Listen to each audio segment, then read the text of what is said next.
আজকে ইঁচড় রান্না করছি। গরুর গোশার সঙ্গে থাকবে চর্বি। এই যে ইঁচড়টা ভালো করে কুটে ধুয়ে এই যে সিদ্ধ করছি, একটু ভাপ দিয়ে নিচ্ছি। ভাপ দিয়ে নিয়ে তারপর আমি কষায় রান্না করব। আপনারা আমার সঙ্গে থাকেন, দেখেন আমি কিভাবে করি।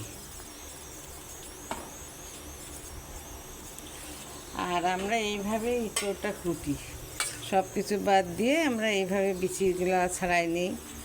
এইভাবে আমরা কুটি, সব কিছু নিই না।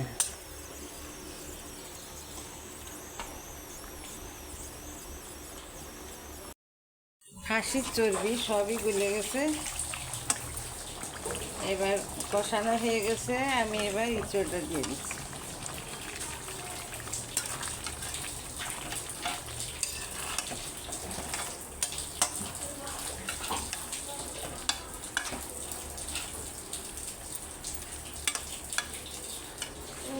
এবার ভালো করে কষাই নেব।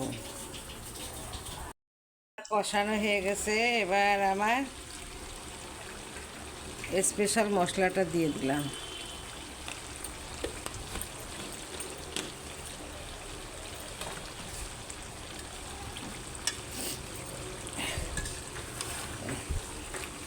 সেই স্বাদ।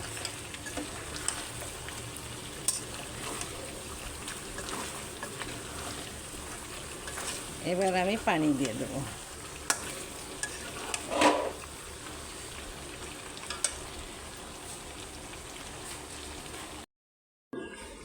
এই যে হয়ে গেছে আমার ইঁচড় দিয়ে গোশ রান্না। এবার আমি জিরার গুঁড়াটা দিয়ে দিচ্ছি উপর থেকে।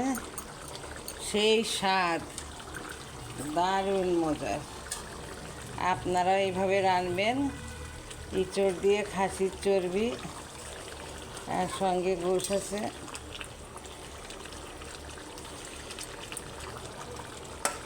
এতক্ষণ আমার সঙ্গে থাকার জন্য ধন্যবাদ। ইউটিউবের থেকে দেখলে আপনারা সাবস্ক্রাইব করবেন, আর ফেসবুকের থেকে দেখলে ফলো দিবেন। আল্লাহ হাফেজ।